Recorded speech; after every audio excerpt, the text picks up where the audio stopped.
चलो ये जो है ना वास्तविक संख्या का सिद्ध करना है कि √2 ये क्या है, अपरिमेय संख्या है। क्या है ये? अपरिमेय संख्या को सिद्ध करने के लिए हम लोग क्या करते हैं, पहले इसके विपरीत मानते हैं। क्या मानते हैं? इसको विपरीत इसको मानते हैं। जैसे बताए थे तुम लोगों को विपरीत क्यों मानते हैं, इसको उदाहरण देके बताए थे। इसको विपरीत हम क्या मान लेंगे, इसको विपरीत क्या मानेंगे बता सकते हो तुम लोग? इसको मान लेते हैं है ना, √2 क्या है, एक परिमेय संख्या। क्या मान लेते हैं हम? इसके विपरीत मानते हैं कि लिखना पड़ेगा या हम इसके विपरीत, इसके विपरीत विपरीत विपरीत मान लेते हैं, मान लेते हैं कि √2 एक परिमेय संख्या है। √2 एक परिमेय संख्या, परिमेय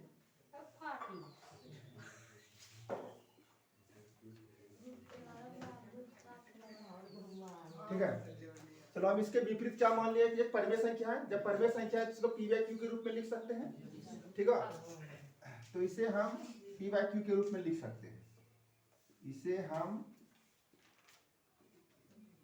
या a/b भी लिखे तो खाली p बाय, देखो इसमें कुछ भी लिख सकते हो, p/q लिख सकते हो, x/y लिख सकते हो, a/b कुछ भी लिख सकते हो, ठीक है ना। इसे हम a/b लिख देते हैं, ठीक, a/b के रूप में लिख सकते हैं, लिख सकते हैं, ठीक है। b नॉट इक्वल टू 0 तथा b नॉट इक्वल टू 0, ठीक है ना। इसमें b के जगह पे 0 नहीं आना चाहिए, ठीक है ना। यानी कि जब अगर परिमेय संख्या इसको माने तो a/b के रूप में लिख सकते हैं इसको, या p/q के रूप में लिखो, x/y के रूप में लिखो, m/n के रूप में लिखो, जो भी लिखना चाहते हो तुम यहाँ लिख सकते हो। लेकिन ये जो नीचे वाला जो हर है उसके जगह पे 0 नहीं आना चाहिए, ठीक है ना, ये लिखना है, ठीक है। इसमें तो ये तो सब में जितना भी तुम सिद्ध करोगे कि अपरिमेय संख्या, सब में ये बात को रखनी पड़ेगी, ठीक है ना। इसमें इसके विपरीत तुमको मानना ही पड़ेगा कि ये क्या है, परिमेय संख्या है, तो इसे p/q के रूप में लिख सकते हैं, ठीक है। और यहाँ क्या आता है, a b क्या होगा, इसमें एक के अलावा कोई घनिष्ठ गुणनखंड नहीं है, ठीक है ना। तो यहाँ a b में देखो, a तथा b में एक के अलावा, एक के अलावा कोई उभयनिष्ठ गुणनखंड नहीं है, कोई उभयनिष्ठ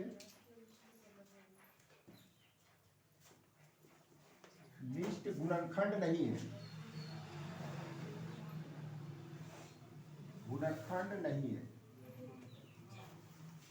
ठीक है। और ए भी क्या है, सहवास संख्या, ये लिखते हैं ना।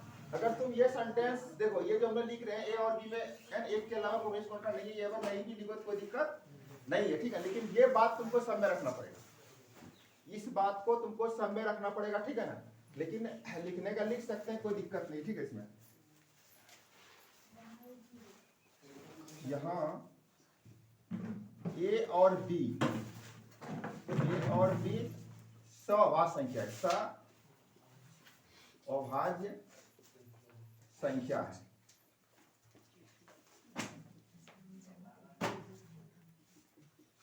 तो सहवास संख्या जानते हो ना, इसमें यानी ए बी को अगर हमने इसका एचसीएफ निकालेंगे मात्राओं से बढ़कर, तो मात्राओं से बढ़कर कितना आएगा, उसका 1 आएगा। सहवास संख्या किसको बोलते हैं?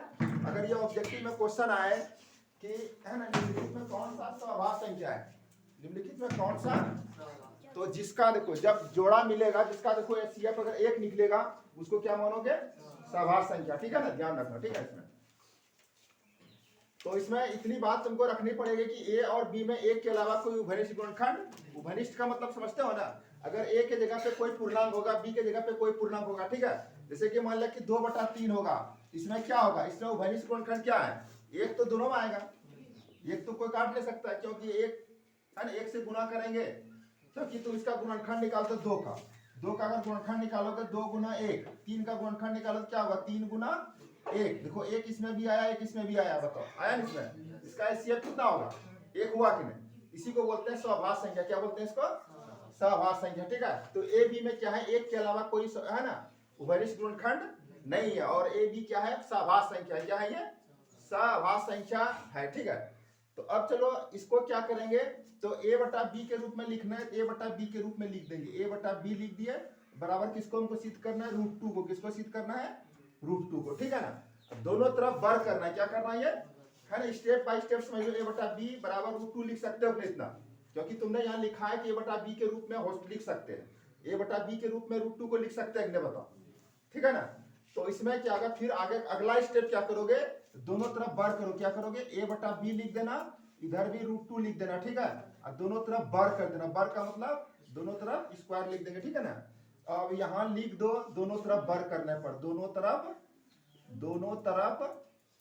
वर्ग करने पर, वर्ग करने पर, ठीक है ना। बगल में लिख दे दोनों तरफ वर्ग करने पर, ठीक है। अब चलो यहाँ क्या आएगा, तो a गुना a पर स्क्वायर, तो a पर स्क्वायर आ सकता है कि नहीं बताओ, तो b पर स्क्वायर आएगा कि नहीं बताओ। तो √2 को 2 बार गुना करें कितना आएगा, √4, 4 का वर्गमूल 2 आएगा ना इसमें, यहाँ क्या आ जाएगा, ये 2 आ गया, ठीक है इसमें, ठीक है। यहाँ तक सबको समझ में आया, ये कैसे आया यहाँ तक, ठीक है। मेन पॉइंट तुम्हारा यही है, मेन पॉइंट जो है ना, ये कैसे करते हैं इसको समझ में आना चाहिए। a बटा b के रूप में लिखे तो बराबर 2, इसमें दोनों तरफ स्क्वायरिंग करने के बाद ये कैसे आया समझ में आया। a को 2 बार गुना करेंगे a स्क्वायर हो जाएगा, b को करेंगे b स्क्वायर हो जाएगा, √2 को 2 बार गुना करेंगे √2, देखो √2 गुना √2 कितना होता है, √2 दूना 4, 4 का वर्गमूल 2, डायरेक्ट 2 लिखे तो कोई दिक्कत नहीं, इतना तुमको सबको समझना है, ठीक है। इसको चलो इतना उतारो तो पहले फटाफट।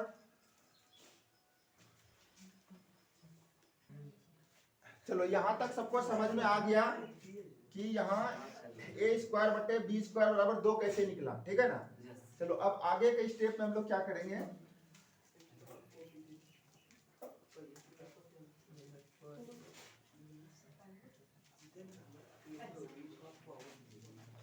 देखो अगला स्टेप में क्या करोगे तुम, देखो इसके नीचे कुछ नहीं तो एक होता है, इसके नीचे कुछ नहीं तो एक है, मान लो इसके नीचे एक है, इसको क्रॉस मल्टीप्लिकेशन करेंगे तो a Guna a square Guna a कितना होगा, a स्क्वायर हो जाएगा, फिर कितना हो जाएगा, a स्क्वायर हो गया, और इतना गुना 2 गुना b स्क्वायर करें कितना होगा, 2b स्क्वायर हो गया, ठीक है। इसको समीकरण क्या मानेंगे, फर्स्ट, क्या मानेंगे इसको, समीकरण फर्स्ट मान लीजिए।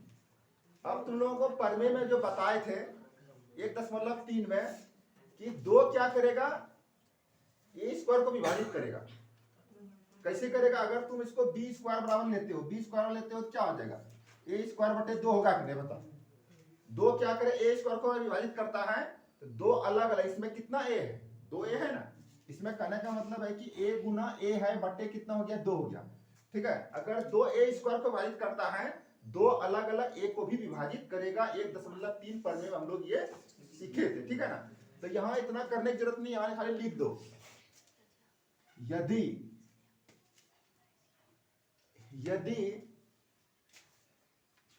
यदि 2 a स्क्वायर को विभाजित करता है, a स्क्वायर को विभाजित करता है, विभाजित करता है,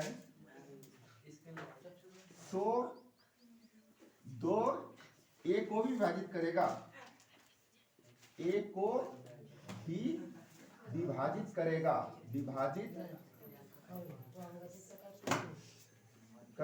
ये परमे 1.3 से गप नहीं, 1.3 में हम लोग क्या सीखे थे, अगर 2a को विभाजित, a स्क्वायर को विभाजित करता है तो 2a को भी विभाजित करेगा। अभी कैसे बताया समझ में आया ना, जैसे कि मैंने देखो यहाँ अभी तुम लोगों को बताया, जैसे कि मान लें हमको लिखना है b स्क्वायर और लिखना है, क्या लिखेंगे, a स्क्वायर बटे 2 लिखेंगे ना, बताओ, फिर से समझा रहे हैं, फिर दोबारा 2 अगर a स्क्वायर को विभाजित कर रहा है, बताओ, नीचे से भाग देता है, तो इसका अलग अलग जिसमें a आएगा उसको भी विभाजित करेंगे, पहले हम लोग सीख चुके हैं, ठीक है। इसमें तो यहाँ तक क्लियर है, ये लिख सकते हो ना सभी, 2 यहाँ जो क्या आया है, ये 2 किसको विभाजित कर रहा है, a स्क्वायर को करेगा, तो अलग अलग a को भी क्या करेगा, ये विभाजित करेगा, कैसे, परमे 1.3 में हमने ये सीखा है, ठीक है। परमे 1.3 में क्या सीखा है, 2 अगर a स्क्वायर विभाजित करता है तो 2a अलग अलग a को भी क्या करेगा, वो विभाजित करेगा, ठीक है। तो आगे चलो, ठीक है, इतना तो सबको समझ में आ गया होगा, ठीक है ना। फिर यही वाला स्टेप हम आगे करेंगे। तो मान लेते हैं कि ए बराबर मान लेते हैं, माना कि ए बराबर मान लेते हैं कुछ भी मान लो, 2 सी मान लो, के मान लो, कुछ भी मान सकते हो, ठीक है, 2 के मान लिए, मान ले इसको, इसमें कि के क्या है, एक पूर्णांक है, ठीक है, के क्या रहेगा इसमें, कोई ना कोई पूर्णांक है, ठीक है इसमें।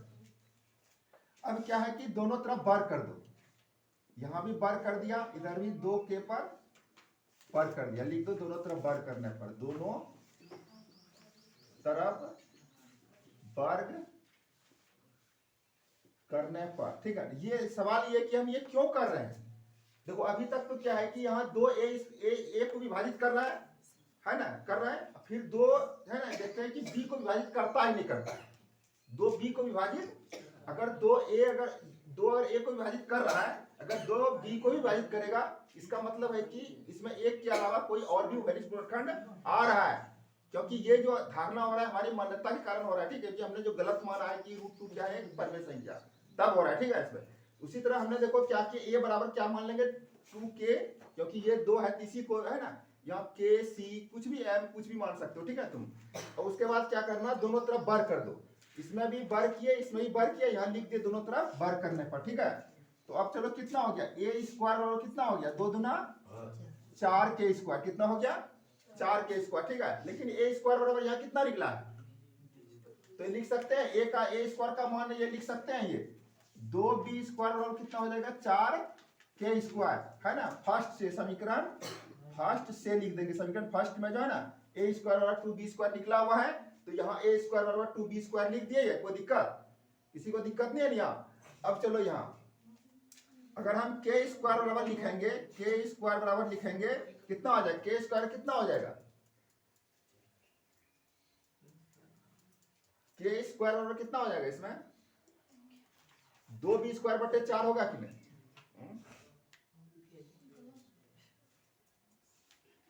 इसका गलत हो रहा है, सुनिए देखो रे, यहाँ क्या करेंगे हम, बी स्क्वायर का मान निकालेंगे इसको, बी स्क्वायर क्या निकालना है तुमको, बी स्क्वायर बराबर क्या हो जाएगा 4 के स्क्वायर बटे कितना हो गया 2, कितना हो गया ये 2, क्योंकि हमने पहले बता रखे थे, क्योंकि यहाँ ए स्क्वायर है तो यहाँ क्या आएगा बी स्क्वायर, क्या आएगा यहाँ, क्योंकि है ना 2 अगर ए स्क्वायर को विभाजित करता है, ए को विभाजित करता है, तो यहाँ 2 क्या करेगा, बी को भी विभाजित करेगा, ठीक है ना।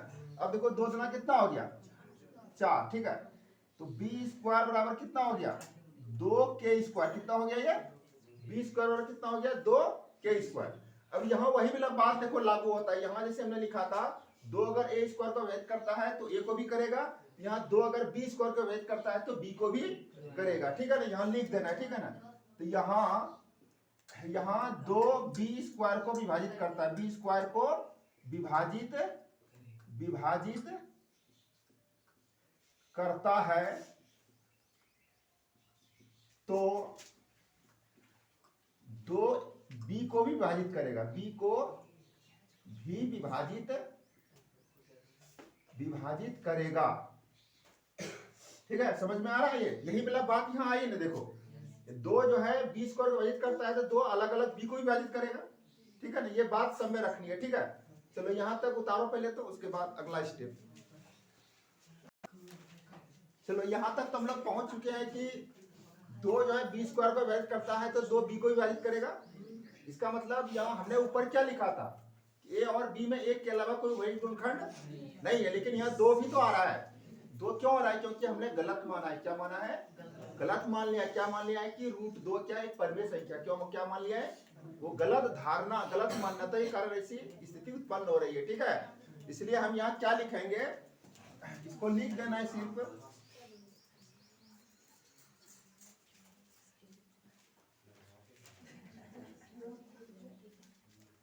देखो ए और बी में एक के अलावा 2 भी उभयनिष्ठ गुणनखंड के रूप में आ रहा है, ठीक है ना, ए और बी में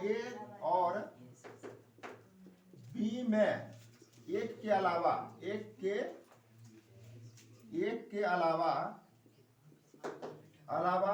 दो भी उभयनिष्ठ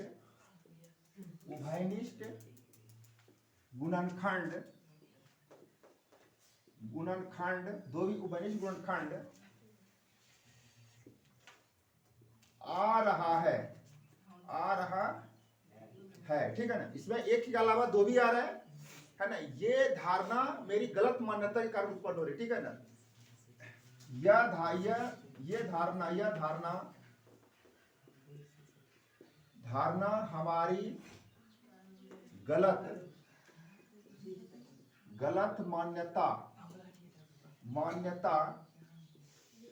मान्यता के कारण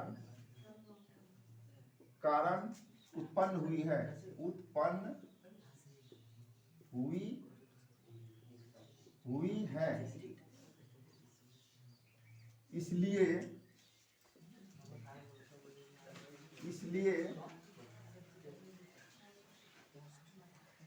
इसलिए √2 एक परिमेय संख्या नहीं है,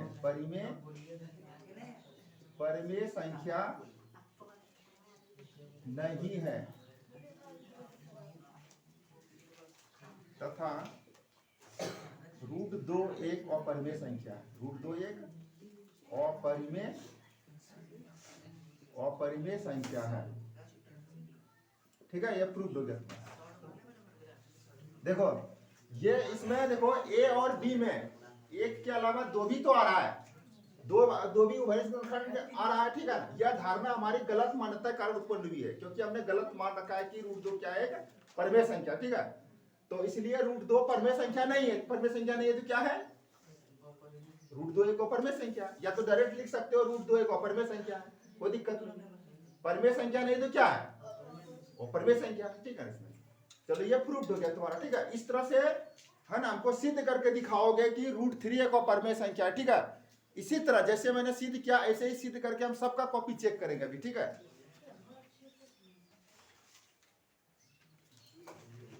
देखो ये उदाहरण नंबर हम 9 बता रहे हैं। अरे राकेश 2 मिनट बैठो, दिखा देना, ठीक है।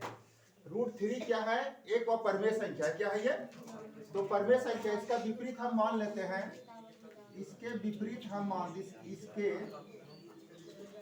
इसके विपरीत हम मानते हैं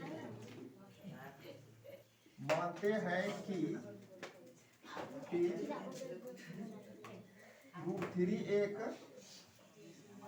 अपरिमेय √3 एक परिमेय संख्या। क्या है ये, परिमेय संख्या। देखो इसमें और हम कोशिश करेंगे कम से कम लिखने का, ठीक है। क्या क्या तुम जो भी छोड़ दोगे जो कि गलती ना करता, ठीक है। तो परिमेय संख्या है तो इसे p/q के रूप में लिख सकते हैं। इसे सबको लिखना है, इसे p/q a/b चल रहा है ना, a/b के रूप में लिख सकते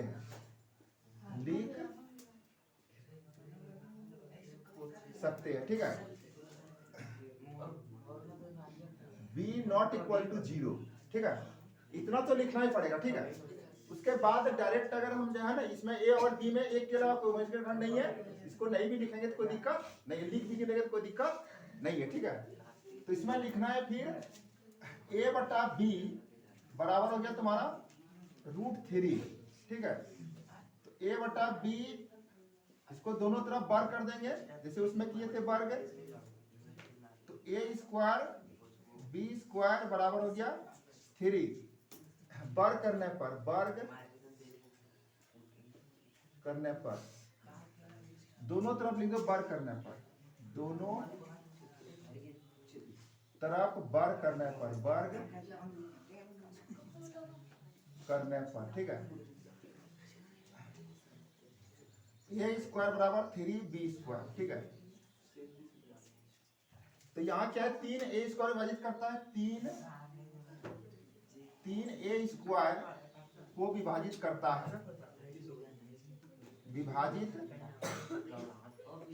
करता है, तो 3a को भी विभाजित करेगा, a को भी विभाजित करेगा, ठीक है ना। ये बात समय रखना है, ठीक है ना। इतना लिख के इसके बाद जैसे हमने बोला दोनों तरफ स्क्वायरिंग कर देते हैं एक तरफ, ठीक है ना। इसके बाद इसका ये तुम्हारा हो गया, यहाँ क्रॉस मल्टीप्लिकेशन किए a² और 3b² हुआ कि नहीं। ये तो सब में परिमेय के आधार पे लिखना पड़ेगा। 3 अगर a² विभाजित करता है तो 3 a को भी विभाजित करेगा, ठीक है ना। ये समीकरण तुम्हारा ये फर्स्ट था, ये परमेय के आधार पे कैसे लिया हमने, परमेय 3 परमेय से ही लिया, ठीक है। अब चलो अगला स्टेप है तुम्हारा, इसी में बना देते हैं इसको। तो चलो माना कि a बराबर क्या मान लेते हैं, 3k मान लिया, ठीक है। फिर यहाँ पे क्या है, पूर्णांक है, क्या है, k का पूर्णांक है, इसको वर्ग कर दिया, a स्क्वायर बराबर हो गया 3k पर स्क्वायर, ठीक है। तो a स्क्वायर बराबर कितना हो गया, 3 3 9 k स्क्वायर हो गया। तो a स्क्वायर का देखो, a स्क्वायर का यहाँ मान बैठा, a स्क्वायर बराबर हो गया तुम्हारा यहाँ 3 3 9 k स्क्वायर। a स्क्वायर का मान यहाँ निकला हुआ है 3b स्क्वायर निकला हुआ है, तो 3b स्क्वायर बराबर हो गया 9k स्क्वायर। फर्स्ट से समीकरण फर्स्ट से लिए, किससे लिए, ये फर्स्ट से, ठीक है। तो b स्क्वायर बराबर क्या हो गया, 9k स्क्वायर बटे 3 3 3 9, तो b स्क्वायर बराबर कितना हो गया, 3k स्क्वायर, ठीक है। तो यहाँ क्या करा, 3 b स्क्वायर विभाजित करता है तो 3 b को भी विभाजित करेगा, ठीक है। यहाँ 3 b स्क्वायर को विभाजित करता है, विभाजित करता है तो 3 b को भी हल्ला नहीं करो, b को भी विभाजित करेगा, विभाजित करेगा, ठीक है। तो यहाँ 3 विभाजित कर रहा है, यहाँ 3 a को विभाजित कर रहा है, और यहाँ 3 किसको विभाजित कर रहा है, b को। ये धारणा जो हमारी गलत मान्यता कारण उत्पन्न हुई, ठीक है ना। यह धारणा a b में, a तथा b में 3 भी उभयनिष्ठ गुणनखंड आ रहा है, 3 भी उभयनिष्ठ गुणनखंड आ रहा है, ठीक है। 3 भी उभयनिष्ठ गुणनखंड आ रहा है, गुणनखंड आ रहा है, ठीक है ना।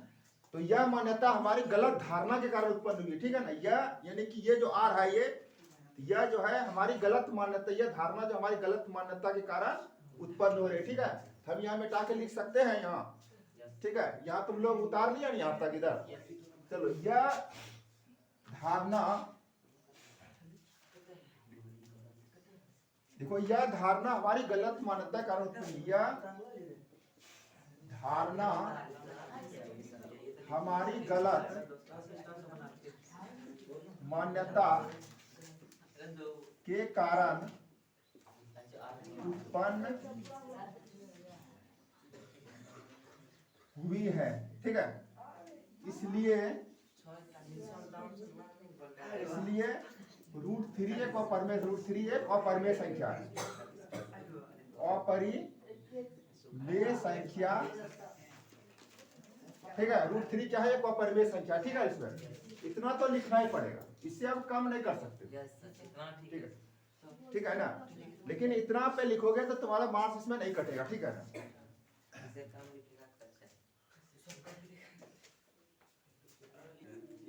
देखो अब तुम्हारा उदाहरण नंबर हम 10 बता रहे हैं, ठीक है। इसमें क्या लिखा है, 5 - √3, क्या लिखा है, 5 - √3 एक अपरिमेय संख्या, ठीक है।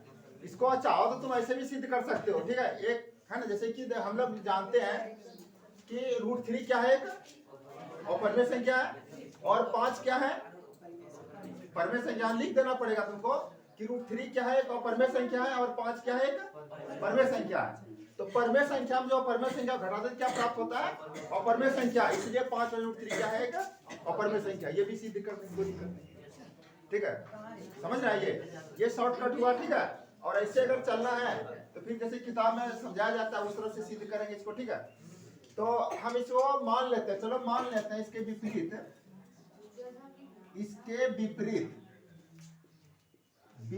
मान लें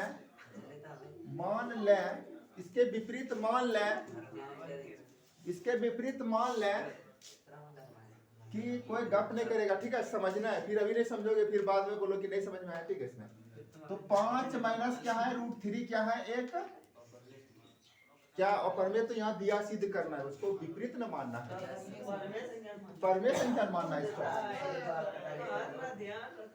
परमेय संख्या है, क्या मान ले इसको, परमेय संख्या, इसमें कम से कम लिखेंगे, ध्यान रखो। इसे पी बाई क्यू के रूप में लिख सकते हैं, तो लिखो इसे ए बटा बी लिखो या पी बटा क्यू। इसे पी बाई क्यू लिखो या बटा बी लिखो, बता। ए बटा, इसे ए बटा बी के रूप में लिख सकते हैं, Q P B not equal to zero, ठीक है। B not equal to zero. जब इसको ए बटा बी के रूप में लिख सकते हैं तो लिखेंगे, इसको क्या दिक्कत है? तो लिखो इसको ए बटा बी बराबर कितना हो जाएगा, 5 माइनस √3, ठीक है। 5 माइनस √3 हो गया, 5 माइनस √3 हो गया। अब देखो इधर, अगर हमने है ना √3 को इधर देखो, इधर √3 को ले आए तो माइनस क्या होगा, प्लस होगा कि नहीं? तो √3 इधर ला सकते हैं, कोई दिक्कत? इसका माइनस इधर प्लस हो गया, इधर क्या करेंगे, ए बटा बी को इधर ले आएंगे, तो प्लस है तो इधर क्या होगा, माइनस ए बटा बी होगा, कोई दिक्कत? समझ रहे क्या लिखे? ये माइनस √3 के आगे जो माइनस था, इसको अगर इस साइड में बराबर की साइड में लाएंगे दूसरे पक्ष में, तो यह माइनस क्या हो जाएगा, प्लस हो जाएगा। और ये इसको अगर ये प्लस इधर लाए तो क्या होगा, माइनस होगा। समझ रहे हैं ये? अब देखो क्या है कि हम लोग जानते हैं क्या, √3 क्या है, अपरिमेय संख्या हम लोग सीख चुके हैं पहले। √3 क्या अपरिमेय संख्या, तो यहां लिखोगे, ठीक है। हम जानते हैं कि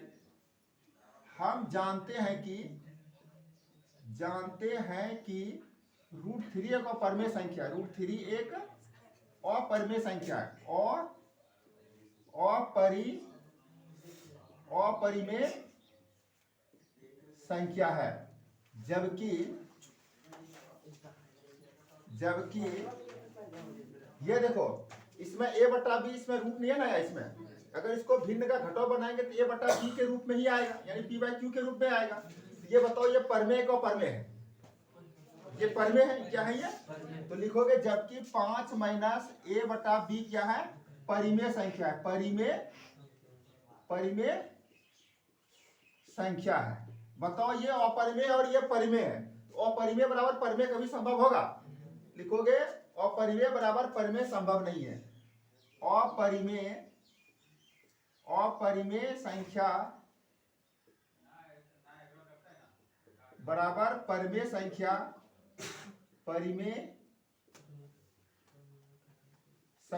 संभव नहीं है, इसलिए हमारी मान्यता क्या है, गलत है। इसलिए हमारी मान्यता हमारी मान्यता गलत है, ठीक है। इस प्रकार 5 माइनस √3 एक अपरिमेय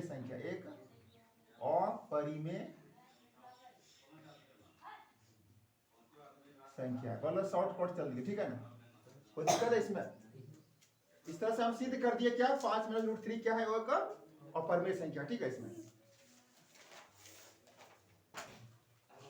देखो उदाहरण नंबर 11, हमको क्या सिद्ध करना है कि 3√2 एक अपरिमेय संख्या, ठीक है।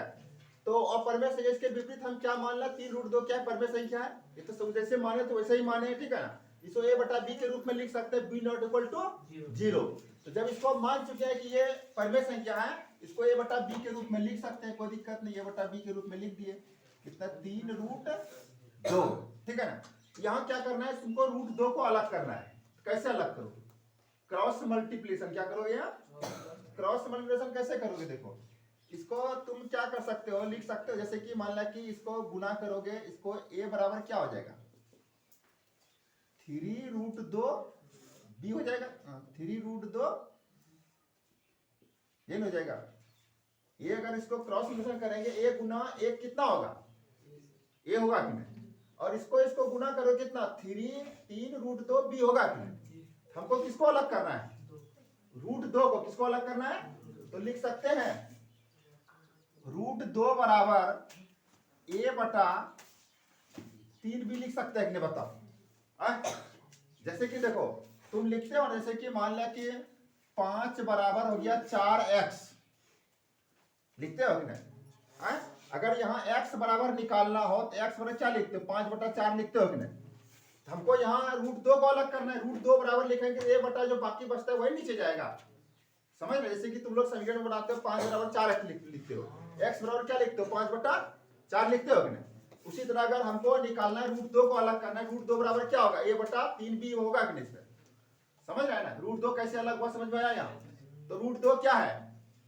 अपरमेय संख्या, और ये a बटा b क्या होगा? जो आया है क्या है? ये परमेय संख्या, और परमेय संख्या बराबर परमेय संख्या संभव है, तो हमारी मान्यता गलत है, इसलिए है ना 3√2 क्या है? एक अपरमेय संख्या। ठीक है, इतना सा लिख देंगे। ठीक है, तो यहां लिख देना है कि हम जानते हैं कि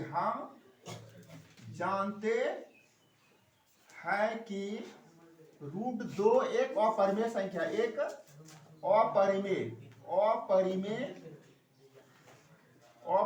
संख्या है, जबकि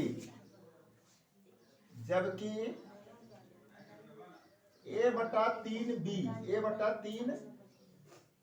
एक परिमेय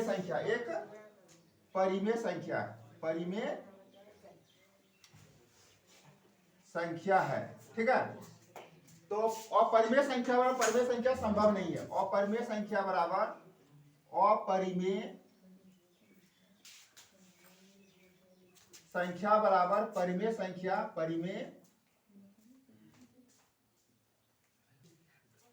संभव नहीं है। ठीक है, यहां इस तरह लिख देता हूं। ठीक है, इसलिए क्या है? हमारी मान्यता गलत है, इसलिए हमारी मान्यता गलत है। ठीक है, इस प्रकार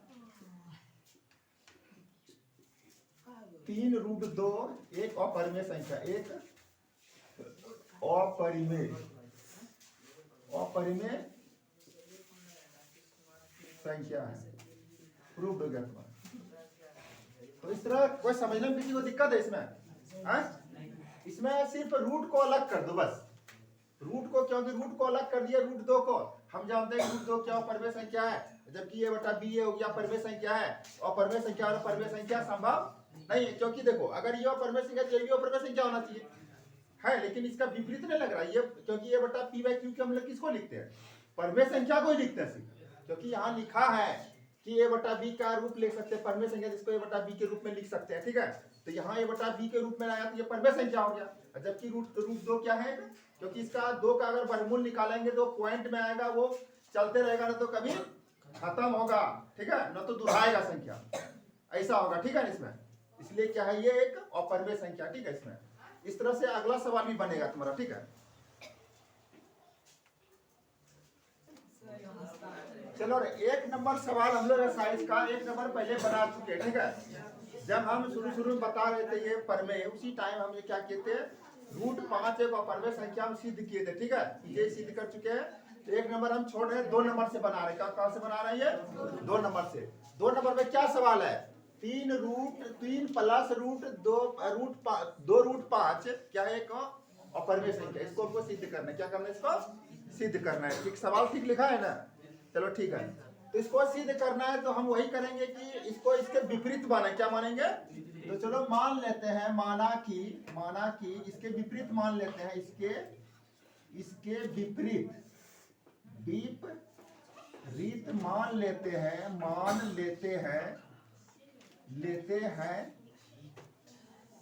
लेते हैं कि 3 प्लस 2√5 एक परिमेय संख्या। क्या मानिए इसको? परिमेय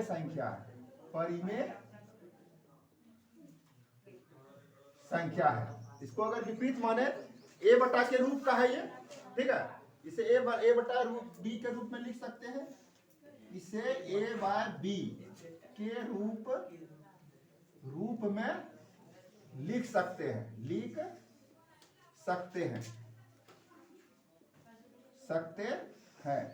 जहां b क्या होगा? b not equal to 0। b कभी भी 0 नहीं आना चाहिए।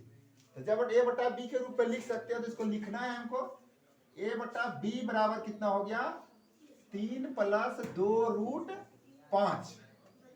हमको इसमें क्या करना है √5 को √5 यदि इसको अलग करना है ना, इसको अलग करना तो क्या करेंगे a बटा जैसे भी समीकरण की तरह हम अलग कर सकते हैं, अलग अलग करने का कई तरीके हो सकते हैं।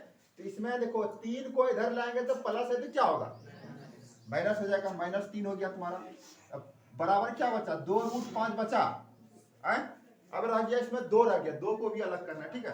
तो सबसे पहले क्या करेंगे इसको भिन्न का घटाव बनाएंगे। क्या बनाएंगे इसको भिन्न का घटाव। इसको नीचे कुछ एक है नहीं बताओ b और 1 का लघुत्तम कितना होगा है b और 1 का लघुत्तम b होगा कितना होगा b से भाग देंगे b में भागफल कितना होगा b से b में भाग देंगे भागफल कितना होगा 1 कितना होगा जैसे b से b में भाग दो कितना होगा भागफल तो 1 गुना a कितना होगा 1 गुना a हो गया।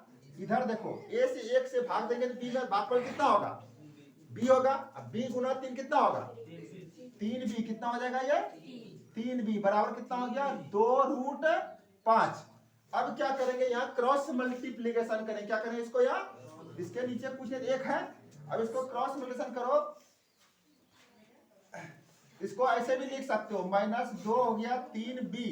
इसके साथ डायरेक्ट लिख सकते हैं 2 भी लिख सकते हैं यहाँ, क्योंकि फिर आगे स्टेप करेंगे तो फिर तुम्हारा 2 यहाँ ले आएंगे, ठीक है। अगर डायरेक्ट भी तुम इसको यहाँ से क्रॉस करोगे 2 गुना b कितना करेंगे, क्योंकि हमको √5 को अलग करना है तो 2 गुना b तो 2b भी लिख सकते हो डायरेक्ट लिखा कोई दिक्कत नहीं किसी को, क्योंकि इसको यहाँ से करेंगे इसको 2 गुना b, ठीक है ना। अगर इसका स्टेप बनाओगे तो फिर ज्यादा लंबा हो जाएगा थोड़ा। तो इसको 2 गुना b कितना 2b हो गया। अब देखो यहाँ √5 अलग हो गया आए तो √5 क्या है परमेय के अपरमेय है। हम लोग जानते हैं √5 क्या है एक अपरमेय संख्या है। अब देखो ये है ना a बटा b के रूप में आएगा। बताओ a के जगह पे कोई पूर्णांक होगा b के जगह पे कोई पूर्णांक होगा, सबको जोड़ेंगे घटाएंगे कुछ पूर्णांक है ना, मतलब कोई p बटा q के रूप में आएगा नहीं ये, इसलिए इसका एक परमेय संख्या है और ये क्या है एक अपरमेय संख्या, ठीक है। इसमें तो हम लोग जानते हैं यहाँ लिखना है हमको, हम लोग जानते हैं कि हम जानते हैं कि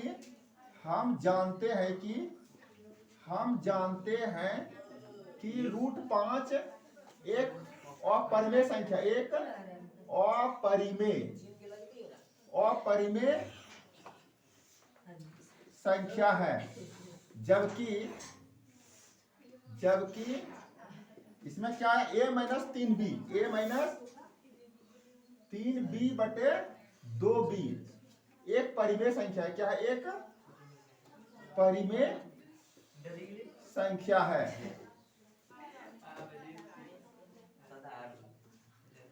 ठीक है परिमेय संख्या, ठीक है। तो अपरिमेय संख्या बराबर परिमेय संख्या संभव होगा, क्योंकि एक तरफ अपरिमेय आएगा एक तरफ परिमेय आएगा। बताओ ये बराबर कभी हो सकता है अपरिमेय संख्या बराबर अपरिमेय संख्या बराबर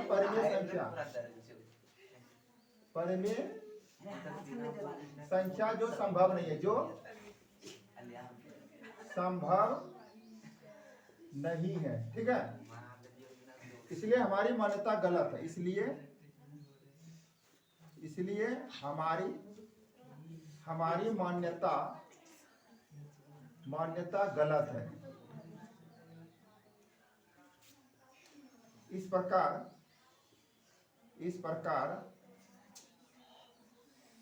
3 + 2√5 एक अपरिमेय संख्या और परिमेय